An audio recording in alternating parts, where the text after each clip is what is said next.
Monetary policy, यिनी दुईटा पार्टमा रहेर हामीले theoretical aspect plus numerical aspect यसमा गर्छौँ हामीले। पहिला यसको बारेमा त्यति धेरै मिनिङ भन्दा पनि यसको कामहरूको अथवा मोनिटरी पोलिसीको बारेमा बढी बताउनु पर्ने हुन्छ। अब नर्मली सेन्ट्रल बैंक भन्ने बित्तिकै हामीले केलाई बुझ्छौँ भन्दा central bank is the apex institution of all financial institution of Nepal. In the context of Nepal, Central Bank is the apex institution of all financial institutions. So Central Bank perform the different kind of activities as per the requirement of economy or as per the requirement of government. So they perform the different kinds of activities.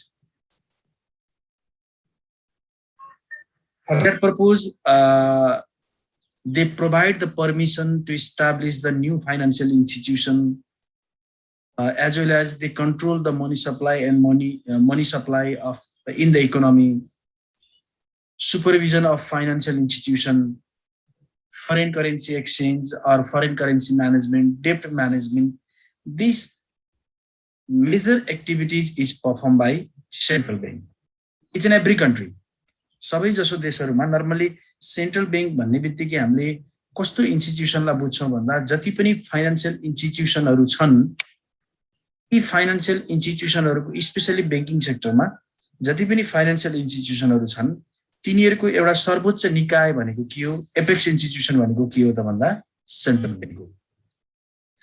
यससँग यो यसले के काम गर्छ भन्नु भन्दा पनि यो के को लागि इस्टाब्लिश्ड भयो भन्ने केस मेजर रोल प्ले गर्छ।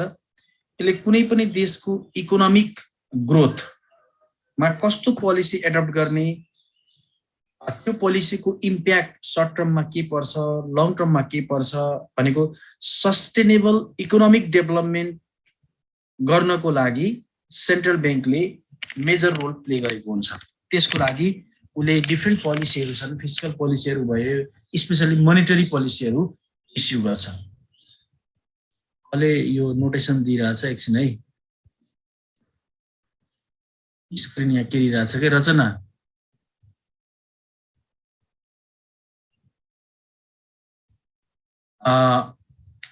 भन्ने बित्तिकै अब हामीले सेन्ट्रल बैंक ले के को काम गर्छ भन्दा फाइनान्शियल इन्स्टिट्युसनलाई एउटा कन्ट्रोल गर्ने काम, सुपरभिजन गर्ने काम, मोनिटरिङ गर्ने काम त गर्छ नै, प्लस यसले एउटा गभर्नमेन्टको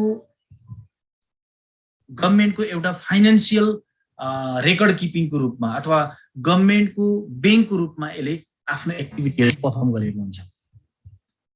अब त्यसको लागि हामीले जस्तो नेपालको हिस्ट्रीमा भन्ने हो भने सेन्ट्रल बैंकको हिस्ट्री त्यति लामो त छैन, तर किन भन्दा पहिला नेपालमा सेन्ट्रल बैंक इस्टाब्लिश हुनु भन्दा पहिले नै कुन इस्टाब्लिश भएको थियो भन्दा नेपाल बैंक इस्टाब्लिश भएको थियो। जब ग्लोबलाइजेसनको केस आयो, ग्लोबलाइजेसनको केस आउने बित्तिकै नेपालमा पनि एउटा अरु बैंकहरु इस्टाब्लिश गर्नुपर्ने आवश्यकता महसुस भयो। त्यसपछि धेरै फाइनान्शियल इन्स्टिट्युसनहरु इस्टाब्लिश्ड भए। अब सबै फाइनान्शियल इन्स्टिट्युसनहरु इस्टाब्लिश भएपछि त्यसलाई कन्ट्रोल त गर्नु पर्यो, सुपरभिजन त गर्नु पर्यो। किन भन्दा यदि फाइनान्शियल इन्स्टिट्युसनलाई सुपरभिजन गरिएन, कन्ट्रोल गरिएन भने त्यसले होल इकोनोमिक सेक्टरलाई नै के गर्छ भन्दा इफेक्ट गर्छ। त्यो कारणले गर्दा सेन्ट्रल बैंक इस्टाब्लिश भएको यहाँ छ। It is the monetary authority of the country which formulate and implement the monetary policy towards the economic and financial growth of the country.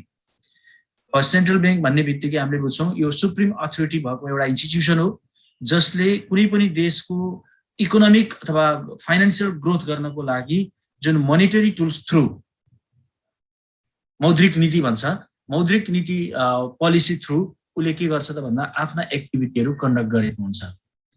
र यसले त्यो बाहेक त्यो त गर्छ नै, त्यो बाहेक यसले के गर्छ त भन्दा मनी सप्लाईको काम पनि गरेको हुन्छ। जस्तै मनी सप्लाई भन्ने बित्तिकै कति पैसा मार्केटमा इकोनोमीमा पठाउने, कति पैसा इकोनोमीबाट ब्याक ल्याउने, हैन, नयाँ करेन्सीहरु कति इस्यु गर्ने अथवा फरेन करेन्सीको एक्सचेन्ज कसरी गर्ने, फरेन करेन्सीको एक्सचेन्ज रेट डिटरमाइन कसरी गर्ने। किन भन्दा फरेन करेन्सीको रेट यदि बढी बनाइयो भने यसको अर्थ आफ्नो देशको के अरे मनीको पर्चेजिङ पावर अथवा त्यसको भ्यालु के हुन्छ, लेस हुन्छ। आफ्नो देशको पैसालाई पावरफुल बनाउनको लागि एक्सचेन्ज रेट कति डिटरमाइन गर्ने, किन भन्दा कुनै देशसँग एउटा फिक्स्ड एक्सचेन्ज रेट छ भने अरू देशहरूसँग के छ त भन्दा फिक्स्ड एक्सचेन्ज रेट छैन भने त्यसको डेली चेन्ज हुन्छ। त्यो डेली चेन्ज हुँदा त्यो मेथड के हो यो केसमा गभर्नमेन्टले एउटा सेन्ट्रल ब्याङ्कले एउटा गभर्नमेन्टको फाइनान्शियल एडभाइजरको रूपमा पनि काम गरेको हुन्छ। यस्तो काम गर्ने गभर्नमेन्टको फाइनान्शियल एडभाइजरको रूपमा काम गर्ने, मनी सप्लाईको काम गर्ने, त्यसपछि फाइनान्शियल ग्रोथ र इकोनोमिक ग्रोथ गर्नको लागि मोनिटरी टुल्सहरू एप्लाई गर्ने र सबै फाइनान्शियल इन्स्टिट्युसनहरू स्पेशली ब्याङ्किङ सेक्टरलाई कन्ट्रोल गर्नको लागि, सुपरभिजन गर्नको लागि, मोनिटरिङ गर्नको लागि, लाइसेन्सिङ गर्नको लागि इस्टाब्लिस भएको एउटा एपेक्स इन्स्टिट्युसनलाई हामीले भन्दा के भन्छौँ, सेन्ट्रल ब्याङ्क भन्छौँ। नेपालको केसमा यसलाई नेपाल राष्ट्र ब्याङ्क भनेर चिनिन्छ। अब यो त भयो सेन्ट्रल ब्याङ्कको एउटा जनरल कन्सेप्ट। यहाँ भनेको छ central bank is the bankers bank which issue note and coins, formulate and implement the monetary policy and the foreign exchange policy, issue license to bank and financial institution, act as a government banker, advisor and financial agent of the government, and promote, establish the payment system and the clear, settle and monitor payment. अघि मैले जति पनि भने कुराहरू भने सरकारको एउटा वित्तीय एडभाइजर भन्छौँ, जसलाई सरकारको ब्याङ्कको रूपमा अथवा फाइनान्शियल इन्स्टिट्युसनहरूको एउटा एपेक्स इन्स्टिट्युसनको रूपमा अथवा गभर्नमेन्टको कुनै पनि देशको अथवा जुन देशमा इस्टाब्लिस हुन्छ त्यो देशको इकोनोमिक र फाइनान्शियल कन्डिसनमा इम्प्रुभमेन्ट ल्याउनको लागि अथवा त्यसलाई मेन्टेन गर्नको लागि र इकोनोमिक ग्रोथ गर्नको लागि भनेर विभिन्न किसिमका पोलिसी थ्रु, ती पोलिसीहरू हुन सक्छन् एउटा फाइनान्शियल पोलिसी र अर्को मोनिटरी पोलिसी, जसलाई हामीले फिस्कल पोलिसी र मोनिटरी पोलिसी भन्छौँ। यो पोलिसी थ्रु उसले के गर्छ त भन्दा त्यो इकोनोमिक डेभलपमेन्ट र फाइनान्शियल डेभलपमेन्ट गर्नको लागि विभिन्न किसिमका एक्टिभिटी गरेको हुन्छ। त्यो काम जसले गर्छ त्यो काम गर्ने इन्स्टिट्युसनलाई भन्दा सेन्ट्रल ब्याङ्क भनिन्छ। अब सेन्ट्रल ब्याङ्कका काम के हुन्, यसको भूमिका के हो, role of central bank in economic development, आर्थिक विकास गर्नको लागि राष्ट्र ब्याङ्कको भूमिका के, सेन्ट्रल ब्याङ्कको भूमिका के भन्दा मनी सप्लाई एन्ड क्रिएसन भनेको छ। अब एउटा सिम्पल तरिकाले भन्दा के भन्न सक्छौँ भन्दा सेन्ट्रल ब्याङ्कसँग मोनोपोली राइट छ, यो अरू कसैले पनि गर्न पाउँदैन है। किन भन्दा जस्तै नोट इस्यु गर्ने भनौँ या कोइन इस्यु गर्ने भनौँ, चाहे कोइन अथवा नोटको जुन फर्ममा आए पनि त्यो छाप्ने अधिकार, पैसा छाप्ने अधिकार कसलाई मात्रै छ भन्दा सेन्ट्रल ब्याङ्कलाई छ। मार्केटमा कति पैसा पठाउने भन्ने कुरा कसले डिटरमाइन गर्छ त भन्दा सेन्ट्रल ब्याङ्कले डिटरमाइन गर्छ। भनेको सेन्ट्रल ब्याङ्कले मनी सप्लाईको एउटा इकोनोमिक डेभलपमेन्टको लागि जुन इकोनोमिक डेभलपमेन्ट छ डिफ्रेन्ट क्वान्टिटेटिभ टुल्स र क्वालिटेटिभ टुल्सहरू एप्लाई गर्छ। के को लागि भन्दा मनी सप्लाईको लागि। अब यहाँ क्रिएसन र सप्लाई दुईटा भनेको छ हेरौँ है। क्रिएसन भनेको त्यहाँ अघि मैले भने जुन issue of paper note or coin in the metallic फर्ममा पनि हुन सक्छ, पेपर फर्ममा पनि हुन सक्छ, त्यो भनेको क्रिएसन भयो है। अब सप्लाई भनेको छ, यहाँ मनी सप्लाई भन्ने बित्तिकै एउटा के बुझ्नु पर्यो भन्दा जस्तै कहिलेकाहीँ मार्केटमा मार्केट नभनौँ, इकोनोमीमा पैसा चाहिन सक्छ अथवा कहिलेकाहीँ इकोनोमीमा बढी पैसा हुन सक्छ। हामीले देख्छौँ नि मार्केटमा फन्ड एक्सेस भयो भने इन्ट्रेस्ट रेट घट्छ र मार्केटमा फन्ड सर्टेज भयो भने इन्ट्रेस्ट रेट बढ्छ, चाहे त्यो डिपोजिटमा भनौँ चाहे त्यो लेन्डिङमा भनौँ। अब यसलाई कन्ट्रोल गर्नको लागि, किन भन्दा इन्ट्रेस्ट रेट घट्नु पनि राम्रो होइन, इन्ट्रेस्ट रेट बढ्नु पनि राम्रो होइन। इन्ट्रेस्ट रेट घट्यो भने के हुन्छ र इन्ट्रेस्ट रेट बढ्यो भने के हुन्छ भन्ने केसमा र इन्ट्रेस्ट रेट बढ्ने बित्तिकै अब के हुन्छ भन्दा इन्भेस्टमेन्ट हुँदैन। इन्ट्रेस्ट रेट बढ्ने बित्तिकै इन्भेस्टमेन्ट हुँदैन, सबै पैसा के हुन्छ ब्याङ्कमा रिजर्भ जान्छ। हामीले लिङ्केज कहाँबाट पनि गर्न सक्छौँ भन्दा यो सेयर मार्केट र इन्ट्रेस्ट रेटमा यो मनी सप्लाईमा पनि रिलेसन छ। त्यो मनी सप्लाईले क्रिएट गर्ने इन्ट्रेस्ट हो। किन भन्दा मार्केटमा यदि इन्ट्रेस्ट रेट घट्दै बढ्दै गयो भने ख्याल गरौँ है, हामीले ब्याङ्कमा पैसा डिपोजिट गर्दा ब्याज दर बढ्दै गयो भने त्यसको अल्टिमेट इफेक्ट भनेको फाइनान्शियल मार्केटमा पर्छ। किन भन्दा अब फाइनान्शियल मार्केटको रिटर्न भनेको त सर्टेन हुँदैन, यहाँ त रिस्क पनि क्रिएट हुन्छ। अब नर्मल्ली एउटा इन्भेस्टरले एक्सपेक्ट गर्ने रिटर्न टेन्टेटिभ 10%, 20%, 15% त्यही हो, मिनिमम पनि 10% रिटर्न उसले खोजेको हुन्छ। तर ब्याङ्कमा पैसा राख्दा त्योभन्दा बढी ब्याज पाइन्छ भने उसले किन फाइनान्शियल सेक्युरिटीमा इन्भेस्टमेन्ट गर्छ? गर्दैन। भनेको एउटा त त्यो इम्प्याक्ट भयो, र अर्को के हुने भयो भन्दा यसले न्यू बिजनेस अपर्च्युनिटीहरू क्रिएट गर्दैन। मान्छेले किन व्यवसाय गर्छ त? एउटा व्यवसाय गरेर 10% रिटर्न लिने हो, त्यो पनि रिस्क बियर गरेर, त्यसको कुनै सर्टेन्टी हुँदैन। त्यो भन्दा त बरु ब्याङ्कमा पैसा राखेर उसले त्यहाँबाट रिटर्न जेनेरेट गर्छ। भनेको न्यू नयाँ बिजनेसहरू इन्डस्ट्रीहरू इस्टाब्लिस हुँदैनन्। त्यसको रिभर्स यदि इन्ट्रेस्ट रेट कम भयो, इन्ट्रेस्ट रेट कम हुने बित्तिकै के हुने भयो त? पैसा ब्याङ्कमा राख्दा डिपोजिट कम हुन्छ, के अरे इन्ट्रेस्ट रेट कम हुन्छ भने त्यसको इम्प्याक्ट के पर्छ त? पोजिटिभ पर्छ कि नेगेटिभ पर्छ?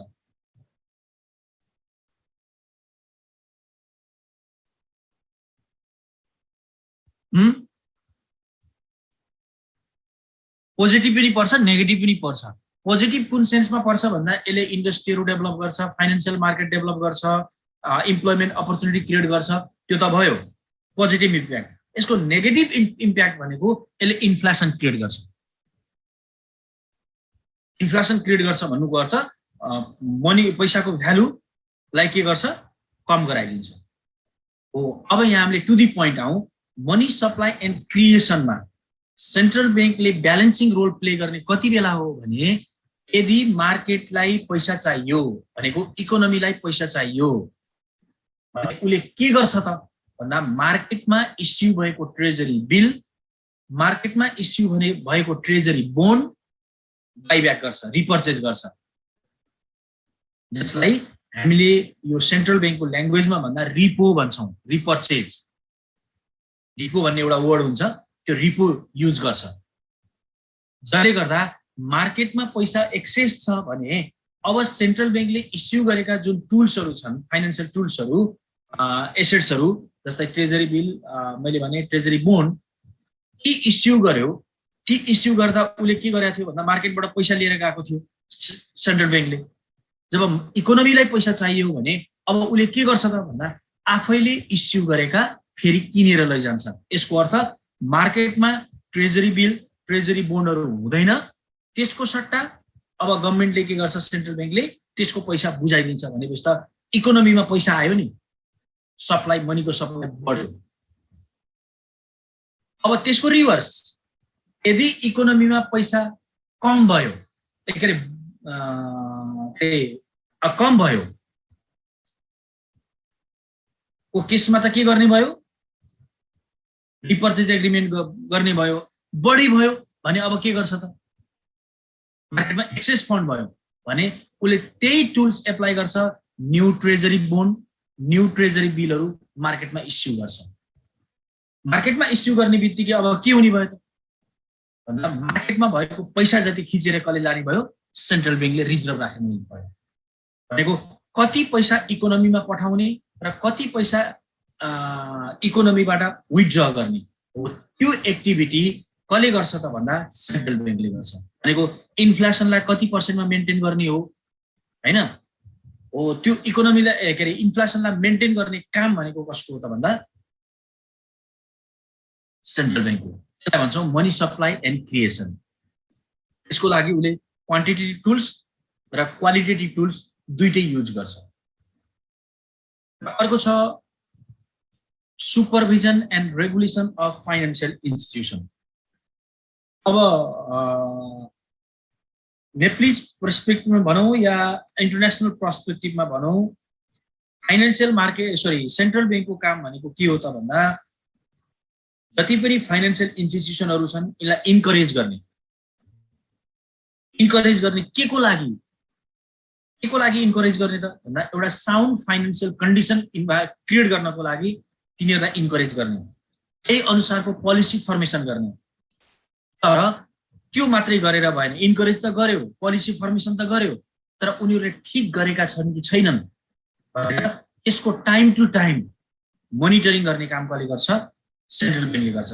जसको लागि फाइनान्सियली उसले ठिक गरेको छ कि छैन, त्यहाँ कुनै करप्सन भएको छ कि छैन, कुनै मिसयुज गरेको फन्डको मिसयुज गरेको छ कि भनेर उसले के गर्छ त भन्दा क्वार्टरली बेसिसमा, अब सेमिएनुअल बेसिसमा, इभन पोसिबल त अहिले छैन, त्यति नर्मल्ली हुँदैन, क्वार्टरली बेसिसमै गर्छ बढी। जुन सेन्ट्रल ब्याङ्कको अडिट आउँछ, प्रत्येक ब्याङ्कहरूमा सेन्ट्रल ब्याङ्कले अडिट गर्छ।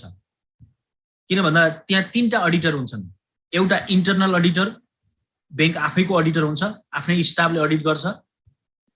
एउटा एक्सटर्नल अडिटर हुन्छ, जुन बाहिरी पार्टीले अडिट गरे हुन्छ। एउटा सेन्ट्रल ब्याङ्कले अडिट गर्छ। भनेको यो चेक एन्ड ब्यालेन्स हो कि।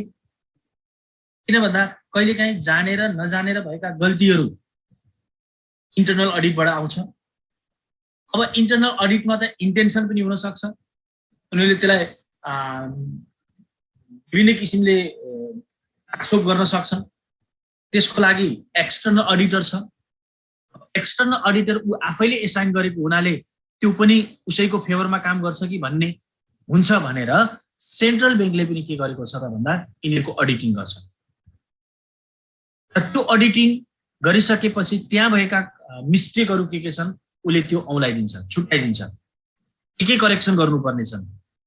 त्यो के हो त भन्दा यदि त्यहाँ कुनै मिस्टेक छैन भने इन्करेज गर्ने भयो हैन। नर्म्स एन्ड उसले क्रिएट गरेको, सेन्ट्रल ब्याङ्कले क्रिएट गरेको नर्म्स एन्ड भ्यालुजमा अपरेट भयो। तर उसले त्यो नर्म्स एन्ड भ्यालुजमा रहेन भने अब उसलाई कन्ट्रोल गर्ने, लाइसेन्स खारेज गर्ने हो कि हैन, अरू कुनै अथवा त्यहाँको जुन बोर्ड अफ डाइरेक्टरलाई क्याप्चर गर्ने हो कि, अथवा त्यहाँको सिइओलाई हटाउने हो कि, त्यो सबै डिसिजन कसले लिन्छ? सेन्ट्रल ब्याङ्कले लिन्छ। अहिले नेपालमा जति पनि ब्याङ्किङ इन्स्टिट्युसनहरू जसरी सर्भाइभ भएका छन्, जुन कन्डिसन छ, त्यो कसको रोलले गर्दा हो त भन्दा सेन्ट्रल ब्याङ्कको रोल प्ले गर्नेको कारणले गर्दा। कुनै केही प्रब्लम क्रिएट हुने बित्तिकै, चाहे त्यो बोर्डमा कन्फ्लिक्ट आओस्, चाहे बोर्डभित्रका मेम्बरमा कन्फ्लिक्ट आओस्, चाहे बोर्ड र म्यानेजरमा कन्फ्लिक्ट आओस्, भनेको सिइओमा कन्फ्लिक्ट आओस्, एजेन्सी प्रब्लम क्रिएट होस्, त्यसमा तुरुन्तै एक्सन कसले लिन्छ? सेन्ट्रल ब्याङ्कले लिन्छ। भनेको सेन्ट्रल ब्याङ्कले फाइनान्सियल इन्स्टिट्युसनहरूलाई रेगुलेट पनि गर्छ र त्यसलाई सुपरभिजन पनि गर्छ। यो त भयो सेकेन्ड पार्ट। अब थर्ड नम्बरमा छ banker and adviser of government. अब हामीले अघि नै सुरुमै भनेका छौँ, central bank is the government bank, government bank is called central bank. अब जस्तै कुनै एउटा व्यक्तिले आफ्नो दैनिक गरेका खर्च हिसाब किताबहरू, त्यसको जुन फन्डको म्यानेजमेन्ट छ, आफ्नो घरमा कुनै एउटा व्यक्तिबाट गरे जस्तै, कुनै एउटा व्यवसायमा एकाउन्टेन्टले गरे जस्तै, कुनै एउटा के अरे अर्गनाइजेसनमा अथवा ब्याङ्कमा टेलर अथवा अपरेसनले गरे जस्तै, सरकारले गरेका खर्चहरू, सरकारको लागि प्राप्त भएका आम्दानीहरू, सरकारले गर्नुपर्ने खर्चहरूको रेकर्ड किपिङ गर्ने काम, त्यसको म्यानेजमेन्ट गर्ने काम कसको हो त भन्दा सेन्ट्रल ब्याङ्कको हो। गभर्मेन्टले गर्नुपर्ने पेमेन्टहरू को थ्रु पेमेन्ट हुन्छ त भन्दा सेन्ट्रल ब्याङ्क थ्रु पेमेन्ट हुन्छ। बजेट एलोकेट गर्ने, फलो मिनिस्ट्रीलाई यति बजेट, फलो मिनिस्ट्रीलाई यति बजेट, यो अफिसलाई यति बजेट भने त पोलिसी फर्मुलेसन सरकारले गर्छ। तर त्यो ठाउँमा पैसा त दिनु पर्यो नि। पैसा दिने काम र कुन डिपार्टमेन्टले, कुन मिनिस्ट्रीले अथवा कुन डिपार्टमेन्टमा कति पैसा गयो त्यसको रेकर्ड किपिङ गर्ने काम, त्यसको म्यानेजमेन्ट, फन्डको म्यानेजमेन्ट गरिदिने काम कसको त भन्दा सेन्ट्रल ब्याङ्कको। अब यहाँ भनेको छ banker and adviser of the bank. त्यो बाहेक अब यसले के गर्छ त भन्दा यो गभर्मेन्टको एडभाइजर मात्रै नभएर एउटा फेसिलिटेटरको रोल पनि प्ले गर्छ। यसले एडभाइजर त हो, त्यसको लागि अघि नै हामीले भनेका छौँ मोनिटरी पोलिसी। अब गभर्मेन्टले मोनिटरी पोलिसी र फिस्कल पोलिसी थ्रु के गर्छ त भन्दा गभर्नमेन्टले जुन गभर्नमेन्टको पनि आफ्नो प्लानहरू हुन्छ है। जस्तै हाम्रो देशको कन्डिसनमा नेशनल प्लानिङ कमिसन, राष्ट्रिय योजना आयोग भन्ने छ। त्यो योजना आयोगमा विभिन्न ठाउँबाट एक्सपर्टहरू गएको हुन्छन्, सेन्ट्रल ब्याङ्कबाट, अब नेशनल कमिसनकै भनौँ, गभर्नमेन्टबाट हैन, फाइनान्स मिनिस्ट्रीबाट, विभिन्न सेक्टरबाट त्यहाँ एक्सपर्टहरू गएका हुन्छन्। तिनीहरूले त्यहाँ पोलिसी फर्मेसन गरेका हुन्छन् र सेन्ट्रल ब्याङ्कले के गराउँछ भन्दा मोनिटरी पोलिसी बनाउँछ हो। अब त्यो नेशनल प्लानिङ कमिसन र सेन्ट्रल ब्याङ्क बीच के हुन्छ त भन्दा टाइअप हुन्छ। किन भन्दा नेशनल प्लानिङ कमिसनले गराएको जुन प्लान छ त्यो प्लान अनुसार त बजेट एलोकेट गर्ने काम कसको हो त भनेको, पैसा दिने काम कसको त, एलोकेट गर्ने काम त फाइनान्स मिनिस्ट्रीको हो। तर पैसा दिने काम कसको हो त भन्दा सेन्ट्रल ब्याङ्कको। अब त्यो सेन्ट्रल ब्याङ्कले पैसा कहाँबाट ल्याउने, त्यसको म्यानेजमेन्टको पार्ट जति कसले लिन्छ, पोलिसी गभर्नमेन्टले बनाइदिन्छ, त्यसलाई इम्प्लिमेन्ट गर्ने काम सेन्ट्रल ब्याङ्कले गर्छ। यसको मेन टुल्स भनेको यो banker and adviser of government भनेको जुन के छ भन्दा, एउटा भनेको रेकर्ड किपिङको पार्ट भयो है, जुन मनी रेकर्ड किपिङ अथवा फाइनान्सियल रेकर्ड किपिङको काम भयो। अर्को भनेको फन्डको म्यानेजमेन्ट भयो। अर्को भनेको मोनिटरी टुल्सहरू अथवा मोनिटरी पोलिसी भनौँ अथवा फिस्कल पोलिसी भनौँ, यी दुईटा पोलिसी थ्रु गभर्नमेन्टलाई एउटा एडभाइजरको रूपमा, एउटा फेसिलिटेटरको रूपमा काम गर्छ। अर्को छ the lender of the last resort. यसलाई नेपालीमा के भन्छ भन्दा अन्तिम ऋणदाता भन्छ कि। यो कसको सेन्समा भनिएको छ भन्ने कुराहरू हो। यो कसको सेन्समा भनिएको छ भन्दा यो जुन ब्याङ्किङ सेक्टरहरू छन् स्पेसली है, चाहे डेभलपमेन्ट ब्याङ्क भनौँ, चाहे कमर्सियल ब्याङ्क भनौँ, चाहे फाइनेन्स कम्पनी भनौँ, यी ब्याङ्कको सेन्समा भनिएको छ। यी ब्याङ्कहरूलाई आर्थिक अवस्था कमजोर भएका ब्याङ्कहरूलाई, जसको तीनटा वर्डहरू छन्, कतिको ख्याल गरिन्छ, एउटा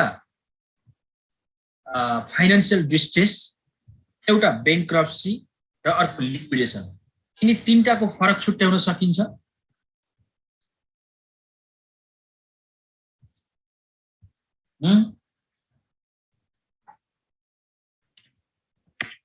कसैलाई थाहा छ यिनी तीनटाको मिनिङ?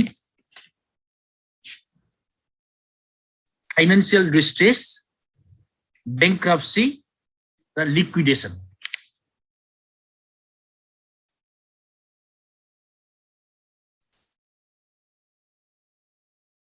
अमृत,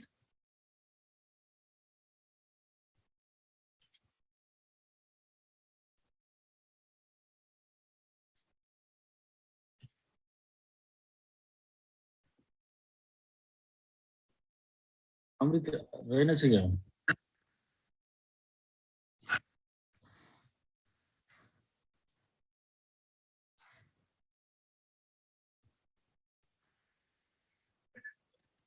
के भनेको?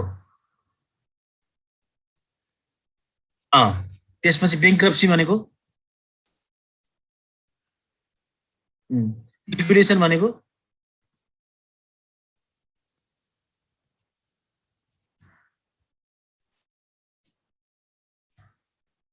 भनेको त टाट पल्टिनु त एउटै होइन र।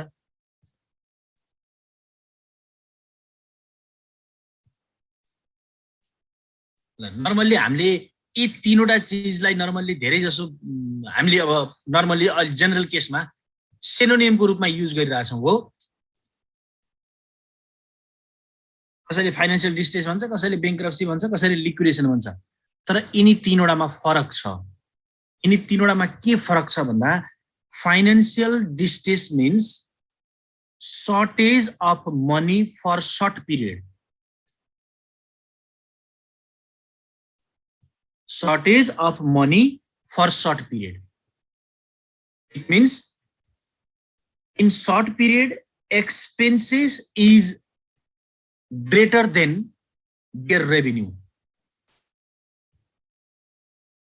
So the firm is unable to settlement their liability in very short period out of their revenue. भनेको एउटा short period भन्ने बित्तिकै हामीले 1 वर्षलाई बुझ्छौं। 1 वर्षको पिरियड भित्र गरेको आम्दानी भन्दा खर्च बढी भयो। यस्तो अवस्थामा कुनै पनि फर्मलाई यदि पैसाको अभाव हुन्छ भने त्यसलाई फाइनान्शियल डिस्ट्रेस भनिन्छ। जस्तै फर एक्जाम्पल अहिलेको यो पेन्डेमिक सिचुएसनमा, कोरोनाको सिचुएसनमा धेरै जसो बिजनेसहरू के भयो भन्दा अघि पछि राम्रो थियो, कन्डिसन राम्रो थियो, तर यो सिचुएसनको कारणले गर्दा उनीहरूको आम्दानी भन्दा खर्च त एज इट इज थियो तर आम्दानी भएन, आम्दानी गर्न पाएनन्, उनीहरूलाई पैसाको अभाव भयो। यस्तो केही समयको लागि के लङ टर्मको लागि होइन, सर्ट टर्मको लागि यदि फन्डको क्राइसिस हुन्छ भने त्यसलाई भनिन्छ फाइनान्शियल डिस्ट्रेस।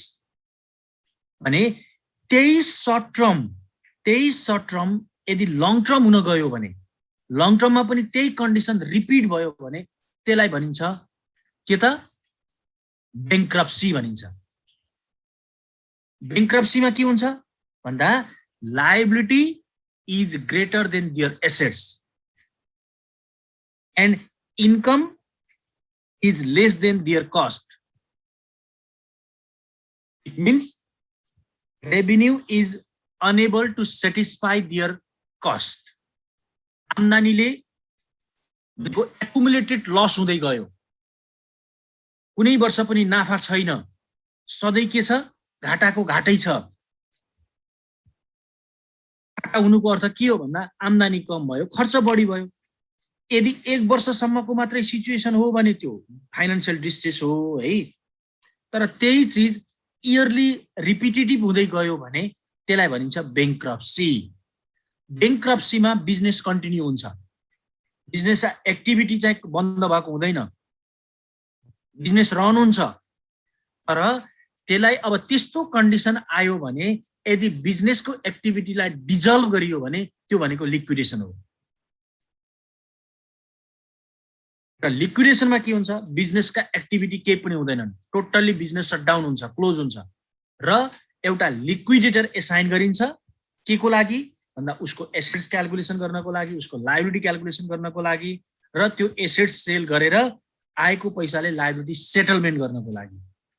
भनेको यसको अर्थ फाइनान्शियल डिस्ट्रेसमा पनि बिजनेसको एक्टिभिटी कन्टिन्यू हुन्छ, बैंक्रप्सीमा पनि अर्गनाइजेसनको एक्टिभिटी कन्टिन्यू हुन्छ, तर लिक्विडेसनमा कन्टिन्यू हुँदैन। लिक्विडेसन भनेको सदाको लागि बिजनेस बन्द हुनु हो, तर बैंक्रप्सी भनेको सदाको लागि बन्द हुने होइन। बैंक्रप्सी भनेको एउटा सिचुएसन हो, अवस्था हो, टाट पल्टिनु भन्छौँ हामीले नेपालीमा भन्दा। त्यो टाट पल्टिनु भनेको के हो त, एउटा सिन्ड्रोम हो। के सिन्ड्रोम आएर भन्दा आम्दानी भन्दा खर्च बढिरहेछ, प्रत्येक वर्ष घाटा छ। त्यो घाटा कति वर्षसम्म थेक्न सक्छ, यदि उसको रिजर्भमा पैसा हुने बेलासम्म न थेक्न सक्ने हो।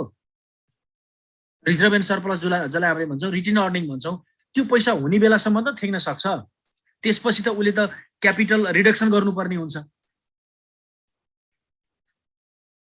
हो, त्यो कन्डिसनलाई हामीले भन्दा के भन्छौँ, बैंक्रप्सी भन्छौँ। हो, अब यहाँ मैले बताउँदैछु lender of the last resort, चाहे त्यो फाइनान्शियल डिस्ट्रेसको कन्डिसनमा होस् है, फाइनान्शियल डिस्ट्रेसको कन्डिसनमा होस्, नर्मली फाइनान्शियल डिस्ट्रेसकै कन्डिसनमा हुन्छ। सपोज कहिलेकाहीँ अब एक्जाम्पलको केसमा कुरा गरौँ, यो धेरै वर्ष भयो, लगभग भयो क्या 10-15 वर्षै भयो होला, नेपाल बङ्गलादेश ब्याङ्क सुनिएको छ होला, कतिले काम पनि गरिन्छ त्यही। नेपाल बङ्गलादेश ब्याङ्कमा बोर्डको मेम्बरमा कन्फ्लिक्ट भएपछि है, बोर्डको मेम्बरमा कन्फ्लिक्ट भइसकेपछि त्यो बोर्डलाई सेन्ट्रल ब्याङ्कले के गर्यो, आफ्नो अन्डरमा राख्यो। त्यो बोर्ड एक्जिस्टिङ बोर्डलाई डिजल्भ गरिदियो र सबै अब आफ्नो अन्डरमा राख्यो। अब पब्लिकले एनबी ब्याङ्कमा, नेपाल बङ्गलादेश ब्याङ्कमा पैसा डिपोजिट गरेका थिए। अब के गरे त भन्दा पब्लिकले डिपोजिट गरेको पैसा अब निकाल्न थाले, सबै डिपोजिटरले निकाल्न थाले। जब ब्याङ्कमा पैसा डिपोजिट गरेको एजम्सन त नर्मल्ली ब्याङ्कले के गर्छ भन्दा डिपोजिट भएको पैसा सबै डिपोजिटरले एकै दिन निकाल्दैनन् भन्ने एजम्सन हो, तर भइदियो त्यही। जसले गर्दा ब्याङ्कमा के भयो भन्दा पैसाको सर्टेज भयो, क्यास भएन, उसले पेमेन्ट गर्नुपर्ने पेमेन्ट गर्न सकेन। डिपोजिट त आउँदै आउने कुरा भएन, अर्को डिपोजिट पनि के भयो, विथड्र भयो। हो त्यसको लागि अब त बैंकिङ एक्टिभिटी त कन्डक्ट गर्नु पर्यो। अब सेन्ट्रल बैंकले त्यो एनबी बैंकलाई एक पटकको लागि भनेर, एनबी को हिस्ट्रीमा एक पटक, त्यसपछि कहिल्यै दिँदैन, एक पटकको लागि अरु अब कसैले पनि अब अरूबाट ऋण लिनु कुनै छैन, न डिबेन्चर इस्यु गर्न सक्छ, न पब्लिकबाट डिपोजिट एक्सेप्ट गर्न सक्छ। डिपोजिट एक्सेप्ट गर्न त सक्छ, तर डिपोजिट कसले गर्ने, पब्लिकले पनि पत्याएनन्, मार्केटले पनि पत्याएन भने अन्तिम पत्याउने भनेको एउटा को हो त भन्दा सेन्ट्रल बैंक हो। उसले त्यो बैंकलाई सर्भाइभ गर्नको लागि अन्तिम पटकको लागि भनेर ऋण दियो। ऋण दिइसकेपछि त अब त क्यास आयो। अब त्यो क्यास आइसकेपछि उसले सेटलमेन्ट गर्नुपर्ने कुराहरू, जो विथड्र गर्न आएको थियो उनीहरूलाई विथड्र गरायो। आफ्नो इन्ट्रेस्ट कलेक्सन त गर्छ नै, टाइममा कलेक्सन गरिराखेको छ, तर त्यो कलेक्सन गरेको इन्ट्रेस्टले पेमेन्ट गर्न पुगेन सबै पैसा। किन भन्दा सेभिङ र करेन्टको पैसा एकैचोटि निस्किसकेपछि त फिक्स्डमा त कति हुन्छ र।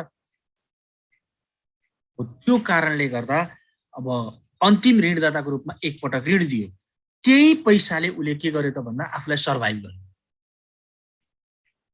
यदि त्यो अन्तिम ऋणदाताको रूपमा पैसा दिइसकेपछि त्यो पैसा लगेर उसले त्यसलाई म्यानेजमेन्ट गर्न नसकेको भए अब त्यसपछि अरूबाट कहीँबाट पनि ऋण प्राप्त हुँदैन। Lender of the last resort भनेको अरू कसैले ऋण नपताएको खण्डमा एक पटकको लागि भनेर चान्स दिएको के। कहिलेकाहीँ कस्तो हुन्छ भन्दा प्रब्लम क्रिएट हुन्छ, जसलाई पनि हुन्छ, एउटा व्यक्तिलाई पनि हुन्छ, एउटा संस्थालाई पनि हुन्छ। त्यो प्रब्लममा यदि आफ्नो रिक्वायरमेन्ट यो भइदिए मैले गर्न सक्थेँ, यो सिचुएसनलाई मात्रै टार्न सक्ने भने मैले आफ्नो बिजनेसलाई ग्रोथ गर्न सक्छु भन्ने कसैमा हुन्छ र त्यस्तो अवस्थामा कसैले ऋण दिन्छ र त्यही ऋणलाई युज गरेर उसले आफ्नो बिजनेसलाई सर्भाइभ गर्छ भने यस्तै चाहिँ बैंकको अवस्थामा पनि बैंकलाई एकपटक ऋण दिइसकेपछि उसले आफ्नो फाइनान्सियल कन्डिसनमा कुनै अथवा फाइनान्सियल एक्टिभिटीमा कुनै इम्प्रुभ गर्यो भने त्यसको लागि भनेर सेन्ट्रल बैंकले एक पटकको लागि ऋण दिन्छ र त्यसमा इन्ट्रेस्ट पनि लिन्छ, फ्रीमा दिने होइन। त्यो पैसा पछिबाट फिर्ता गर्नुपर्छ। त्यसलाई भन्छ lender of the last resort. यो के हो त भन्दा यदि बैंकिङ सेक्टर नै ध्वस्त भयो भने इकोनोमी नै ध्वस्त हुन्छ। पब्लिकले बैंकलाई ट्रस्ट गर्न छोड्यो भने के होला त हामीले इमेजिन गर्न सक्छौँ। के होला त कन्डिसन, फाइनान्सियल एक्टिभिटी त कोल्याप्स नै हुन्छ नि, चाहे फाइनान्सियल मार्केट भनौँ जेसुकै भनौँ, सबै एक्टिभिटी नै बन्द हुन्छ। हो त्यो कारणले गर्दा त्यो नहोस्, त्यस्तो अवस्था नआओस् भन्नको लागि उनीहरूलाई फरेन करेन्सी म्यानेजमेन्ट। अब फरेन करेन्सी सेन्ट्रल बैंकले फरेन करेन्सी म्यानेजमेन्टमा मेन रोल प्ले गरेको हुन्छ। किन भन्दा सेन्ट्रल बैंकले यदि फरेन करेन्सीलाई कन्ट्रोल गरेन भने यसले फरेन करेन्सी मेन्टेन गर्ने भनेको के हो त भन्दा एक्सचेन्ज रेट नै हो।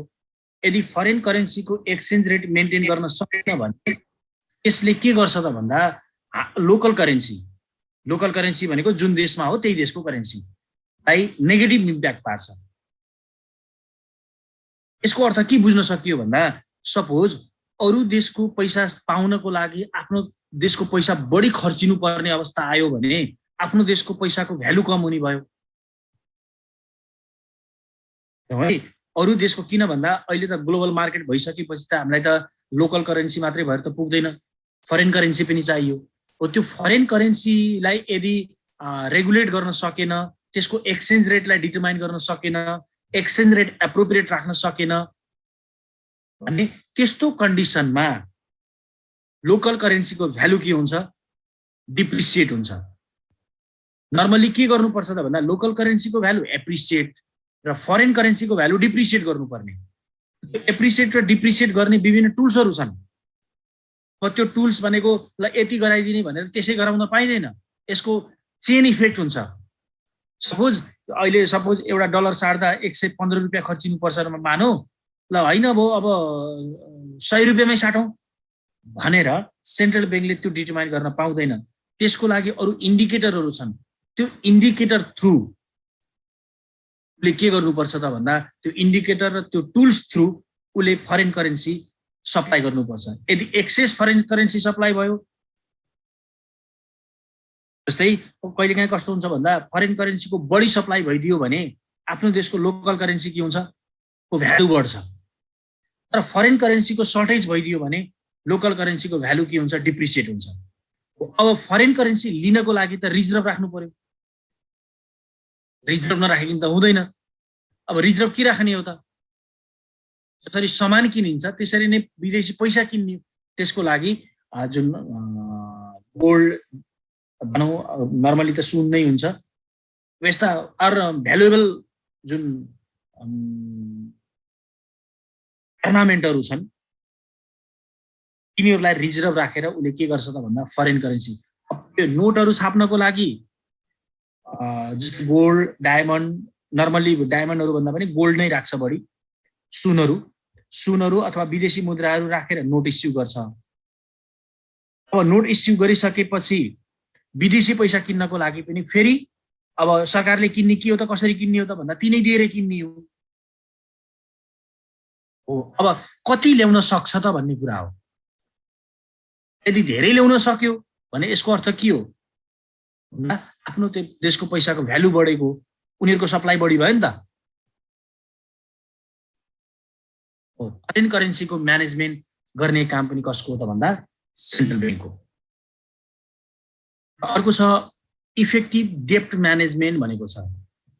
अब यो डेप्ट म्यानेजमेन्ट भन्ने बित्तिकै सेन्ट्रल ब्याङ्कले नर्मल्ली डेप्ट म्यानेजमेन्ट गर्दा दुईटा टुल्सहरू एप्लाई गर्छ, एउटा सर्ट टर्म टुल्स र अर्को लङ टर्म टुल्स, अथवा सर्ट टर्म डेप्ट र लङ टर्म डेप्ट। सर्ट टर्म डेप्टलाई हामीले ट्रेजरी बिल भन्छौँ, लङ टर्म डेप्टलाई ट्रेजरी बोन्ड भन्छौँ। यही थ्रु सर्ट टर्म डेप्ट र लङ टर्म डेप्ट थ्रु नै इन्ट्रेस्ट रेट डिटरमाइन हुने हो। नर्मल्ली ट्रेजरी बिलको इन्ट्रेस्ट रेट भन्ने बित्तिकै त्यसलाई बेस रेटको जस्तो रूपमा मान्छ, जसलाई रिस्क फ्री रेटको रूपमा मान्छ। अब त्यसमा रिस्क एड गर्दै गइसकेपछि मार्केट इन्ट्रेस्ट रेट निस्किने हो। ट्रेजरी बिलको रेट इन्ट्रेस्ट रेट भनेको रिस्क फ्री भयो। अब हामीले कुनै कम्पनीको अरू कुनै कम्पनीको सेक्युरिटी किन्यौँ भने त्यो कम्पनीको डिफल्ट चान्स कति छ, म्याच्युरिटी पिरियड कति छ, टाइममा कन्भर्ट हुन सक्छ कि सक्दैन क्यास हो, त्यस्ता चिज हेरेर त्यसमा इन्ट्रेस्ट कति एड गर्ने त, एक्स्ट्रा एडिसनल चार्ज कति लिने त, त्यो डिटरमाइन हुन्छ। त्यसकारण डेप्ट मार्केटमा कति पठाउने, किन भन्दा डेप्ट धेरै पठाइयो र डेप्ट थोरै पठाइयो भने त्यसको इम्प्याक्ट के पर्छ। अघि मैले भनेको थिएँ मनी सप्लाई र क्रिएसन गर्ने टुल्स एउटा के हो, डेप्ट म्यानेजमेन्ट हो। यदि बढी ऋण लियो भने त्यो ऋण भनेको इन्टरनल पनि हुन सक्छ, त्यो ऋण भनेको एक्सटर्नल पनि हुन सक्छ। किन भन्दा गभर्नमेन्टको जुन बजेट डेफिसिट छ, बजेट डेफिसिट प्रत्येक वर्ष गभर्नमेन्टले बजेट एनाउन्स गर्छ, त्यो बजेट एनाउन्स गर्ने बेलामा रेभिन्यू र इन्कम इक्वल भयो भने त ठिक छ, डेप्ट म्यानेजमेन्ट गर्नै परेन, डेप्ट नै चाहिएन। तर कुनै पनि देशको नर्मली धेरै जसो देशहरूको बजेट भनेको डेफिसिटमै जान्छ। किन डेफिसिटमा जान्छ मैले बताउँछु। जसरी एउटा अर्गनाइजेसनले क्यापिटल स्ट्रक्चर मेन्टेन गर्न इक्विटी क्यापिटल र डेप्ट क्यापिटल मेन्टेन गर्छ, गभर्नमेन्टले पनि क्यापिटल स्ट्रक्चर मेन्टेन गरे हुन्छ। त्यो क्यापिटल स्ट्रक्चर भनेको डेप्ट र इक्विटी, इक्विटी भनेको रेभिन्यू हो। रेभिन्यू भन्ने बित्तिकै जस्तै सरकारका आम्दानीका स्रोतहरू, ट्याक्सहरू भयो होइन, यिनीहरू भए। आन्तरिक रूपमा कमाएको पैसा अथवा हामी एक्सपोर्ट गरेर कमाएको पैसा रेभिन्यूको रूपमा आउने भयो, त्यो सरकारको आफ्नो पैसा भयो। नपुगेको पैसा उसले के गर्छ त भन्दा चाहे त्यो इन्टरनल होला चाहे त्यो एक्सटर्नल होला, वैदेशिक ऋण पनि हुनसक्छ, आन्तरिक ऋण पनि हुनसक्छ। हो अब ऋण जति धेरै बढाउँदै गयो त्यसको इम्प्याक्ट के पर्छ भन्दा त्यसको इम्प्याक्ट नर्मल्ली नेगेटिभ पर्छ। बढाउँदै जानुको अर्थ के हो त, जस्तै एउटा व्यवसायबाट बुझ्नु पर्यो कि एउटा व्यवसायले आफूले लगानी गर्ने पैसा भन्दा बढी ऋण खोजेको छ भने त्यो ऋणमा त ब्याज तिर्नु पर्यो नि। ब्याज तिर्नको लागि उसको इन्कम सफिसियन्ट छ कि छैन। हामीले पनि सरकारले पनि विदेशबाट ऋण लिएर अथवा आन्तरिक ऋण लिएर त्यो ऋण लिएको त्यसको इन्ट्रेस्ट तिर्नको लागि त्यो देशको रेभिन्यू सफिसियन्ट छ कि छैन। अब कति सर्ट टर्म पठाउने र कति लङ टर्म पठाउने भन्ने कुरा पनि कसले मेन्टेन गरेको हुन्छ, सेन्ट्रल ब्याङ्कले। अर्को छ maintaining and improving the payment mechanism.